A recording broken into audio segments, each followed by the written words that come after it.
Now we've seen that there is a problem of heteroscedasticity in a model. A model is affected by the problem of heteroscedasticity. Now we've used the gravity method and we use the statistical test method. We've detected that there is a problem of heteroscedasticity in the model. So what are we going to do? We are going to correct it. And one of the way of correcting for the problem of heteroscedasticity, as we said, is to transform your model, change the model specification, or use the generalized linear model to run your regression. So let's try to change this model. And if I decide to use the linear model, that is by using the log transformation of my dependent variable instead of using the log model. Now I run this line of code. Let me see if this will rectify the problem of heteroscedasticity. Now, okay, let me run these two lines of code. Now, running these two lines of code, we can see, does this improve the results? Now, running these two lines of code, now I can see that only the engine size is significant. The engine size is significant, and the engine size is significant at 10% significance level. At 10% significant level is significant at 10% significant level. And then the type of vehicle, the types of vehicle is also significant at 10%. It's also significant, but not at 10% significant level. 1 to 3 at even less than 1% significant level. Now this signal is significant. It improves the result, but is the model still affected by the problem of heteroscedasticity? Are we able to resolve this problem of heteroscedasticity in the model? So all can we do? We have to still use the check. We can still check all this to confirm that if the problem of heteroscedasticity had actually been resolved, if the problem had actually been resolved in a model. Okay, let's go back to this.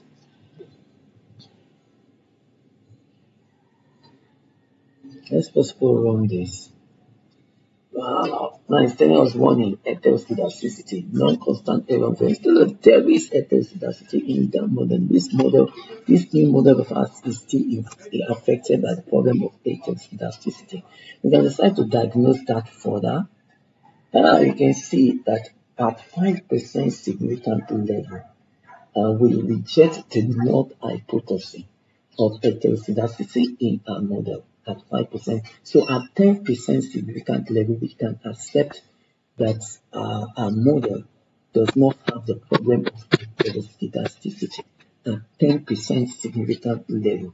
So, but at 5% significant level, there is still a problem of heteroscedasticity in our model. But at 10% significant level, there is no problem of heteroscedasticity. Also, using the GoFit quant test, the GoFit quant test also tells us that at 10% significant level, our model, there is no heteroscedasticity in our model. Our model has no problem of heteroscedasticity at 10% significant level. Also, using the RBC test at 10% significant level is telling us that there is no problem of heteroscedasticity in our model. So, what are we going to do? We can conclude that at 10% level significant level, at 10% significant level, there is no problem of heteroscedasticity in our model. We'll end up solving the problem of heteroscedasticity in our model. But nevertheless, when we look at the graphical image, when we diagnose further by looking at the graphical image of the new model that we corrected, now we can see homoscedasticity ought to move upward. Now you can see how this goes. Initially, we have something like this. We have something like this. We have something like this. But we say that the reference line should be flat and horizontal. This reference line is not flat and horizontal. So, but nevertheless, at 5% significant level, it is not. We have 4.5 here. So at 5% significant level, our model is not is heteroscedasticity, but at 10% significant level, we can confidently say that our model has no problem of heteroscedasticity. So when we are discussing the output of this model, we should be discussing it with a 10% significant level, because at 90%, we are 90% confident that the value of this output, our estimate, is correct at 90%. We are 90%, we have 90% confidence level. So we are 90% confidence that our model is correct. So we've verified the problem of heteroscedasticity in this particular model. Let's quickly see how we can detect the problem of heteroscedasticity in SPSS using the same data set. Now in SPSS, we go to analyze, we go to regression, and we go to linear. Okay, now these are already my variables of interest. So all what I need is to select the variable of interest as my independent variable, and these are my dependent variable. All you need to do is to just select on that and click on it. Now I want to detect if there is a problem of heteroscedasticity in the model. So what I'm going to do, I'm going to do the plot. Now I'm going to plot the residual against the predicted. Now I'm going to use the residual, that's this residual. I'm going to plot it against the predicted.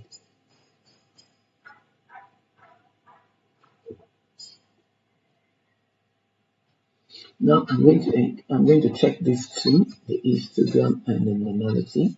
Click continue and click OK. Now that plots this for me. Now these are the descriptive statistics. So we move down to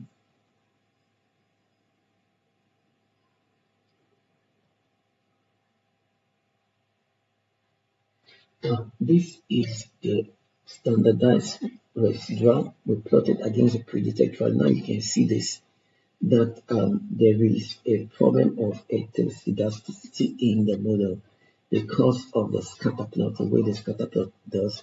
It tells us that there is a problem of heteroscedasticity in this model. So that is how to detect the problem of heteroscedasticity in SPSS. And now we are doing that in SPSS. You go to the general linear model, you go to univariate. Okay, now this is my sales. So you bring in your sales, and these are my covariates. That is the independent variables. You select it and you do that. Okay. Now the next thing you're going to do, we click on the options. Once you click on the options, now below this univariate option dialog box, below it you'll see some statistical text known as heteroscedasticity. Now this version of SPSS does not have it, but I have homogeneity test and the spread versus this is still the graphical aspect of it.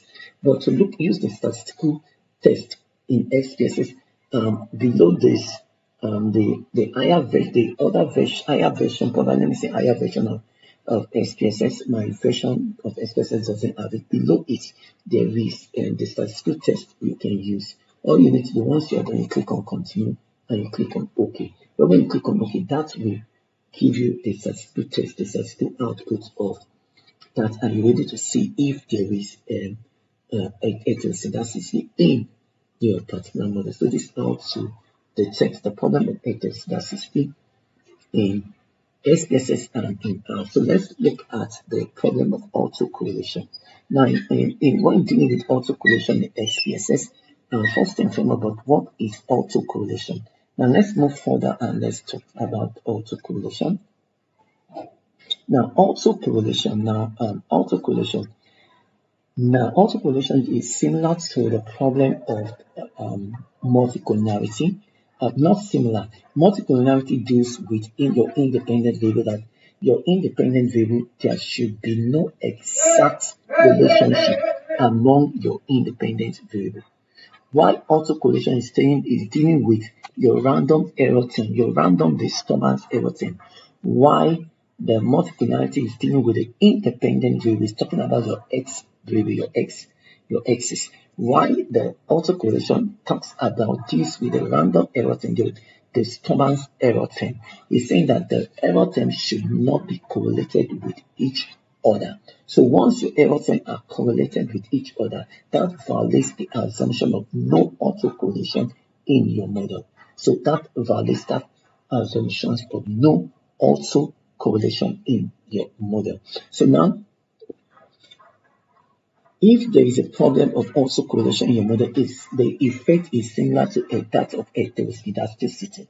You have your linear, your outputs, your estimates are still linear, but are still linear and unbiased, but they are no longer based. In other words, they have no minimum variance. The problem of autocorrelation can also help to influence your estimate. Your estimate of the true variance is also biased. It also influences that. Then it affects your F and your T value. You end up accepting a false null hypothesis or hypothesis need to reject. So how do you correct the problem? Similar to that of autocorrelation, but in autocorrelation, similar to that of heteroscedasticity. Also in heteroscedasticity, we can use this problem of autocorrelation. We can use this heteroscedasticity autocorrelation consistent standard error. The HAC standard error can be used to correct that. Okay, now just what we did in heteroscedasticity, you have to install the two packages. Ensure that those two packages are installed. You import the dataset. You are still using the same dataset, but what we are going to use now, we want to detect for autocorrelation. So let's just copy this line of code. Okay, let's move downward. Let's see what we have. Okay, now we have that in autocorrelation.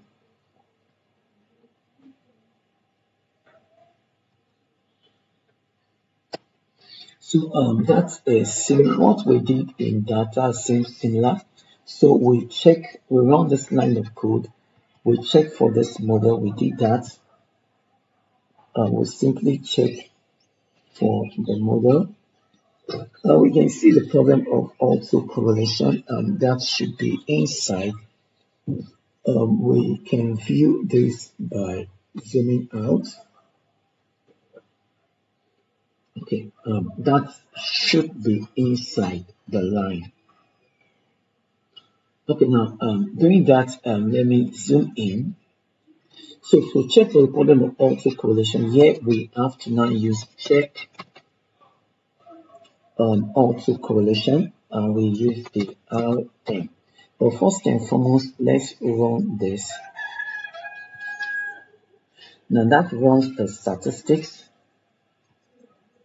Okay, that's for autocorrelation. So all what you need, just import your dataset, and now we run that. Then we can now use this to check for autocorrelation.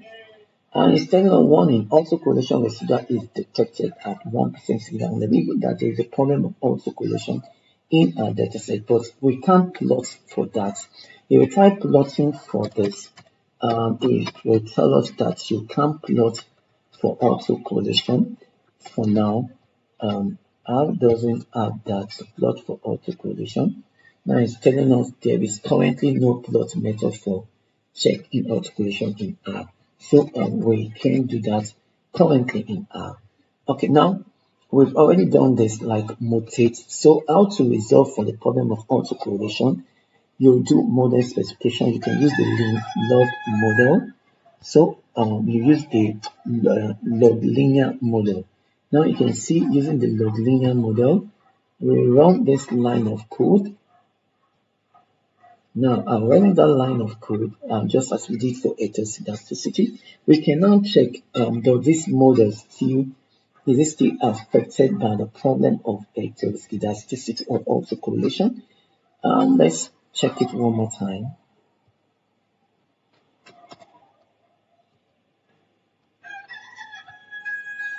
Autocorrelation is not detected. It's still detected, but we can still diagnose that further. Now we can use the statistics. Okay, let's use more statistics because we have more statistics there. The LM test, that is using the LM test, Now, on LM test, we have the Griff-Godfrey test for serial correlation. We can run that test to see. Now, it's telling us this is a test. Now, the assumption is there is no autocorrelation in our data set. Now, based on this p-value, we reject that as HO of no autocorrelation in our data sets. We reject that assumption of no autocorrelation in our data set. Let's see the double waxing statistics test. We have the double waxing statistics test, and let's run that line. Wow, now it's telling us alternate hypothesis. True correlation is greater than 0. That the true correlation is greater than 0. So with p-value, we reject the null hypothesis of no autocorrelation in a dataset. So that means using the log linear model, we rectified the problem of heteroscedasticity, but does not rectify the problem of autocorrelation. So you have to look for one other method, other way to rectify your problem of autocorrelation. So we keep on trying different model specifications that will resolve the problem of heteroscedasticity and that of autocorrelation. So before we wrap up this, in the next 5 minutes, let's look at how do we detect autocorrelation in SPSS. Now, going to analysis and we go to regression, go to linear. These are variables. We already have our variables of interest, the vehicle type, the engine size, and the fuel efficiency. We want to see the influence of this independent variable on the sales of vehicle. Now, what we're going to do, go to statistics. Now, statistics here, we have the double waxing statistics. Ensure that is, we need that. Okay, click on that, and then that is what we need, the double waxing statistics. Let's see what the double waxing statistics says. Now, this is the double waxing statistics. Now, we have the R square of 0.095, adjusted R square, and we have the standard error estimate, and we have the double waxing statistics of 1.207. Okay, what does it say? Is that a problem of autocorrelation in our dataset? Now, this gives all the double waxing statistics. And is this significant?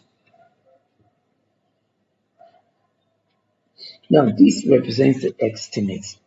This represents the estimates of the dataset. So let's rerun this model. Now, instead of using these sales, let's use the log reading of sales, the log value of sales. It has been transformed here. And let's run that again. Now let's see. Now you can see the double waxing statistics has increased 1.4. Now the rule of thumb says we can have if our double waxing statistics is closer to 2, that means there is no problem of autocorrelation in our dataset. Now the double waxing statistics is less than 2, it's not approximately 2. And maybe in something 1.6, we can approximate that to 2. That will tell you that there is no problem of autocorrelation in the dataset. But based on this output, based on this result, it's telling us that there is a problem of autocorrelation. There's still a problem of autocorrelation in our dataset. And you can see the output for this estimates here and what we got using the we can see estimate what we got using the program. So based on SPSS is saying that there is still a problem of autocorrelation in our data set, given the double waxing statistics is less than 2, So there is a problem of autocorrelation in our data set. And so you can still look at different ways to still rectify the problem for autocorrelation. Thank you for watching this video. If you like this video, give it a thumb up. And don't forget to subscribe to our YouTube channel, our Instagram channel, and our social media channel. Thank you.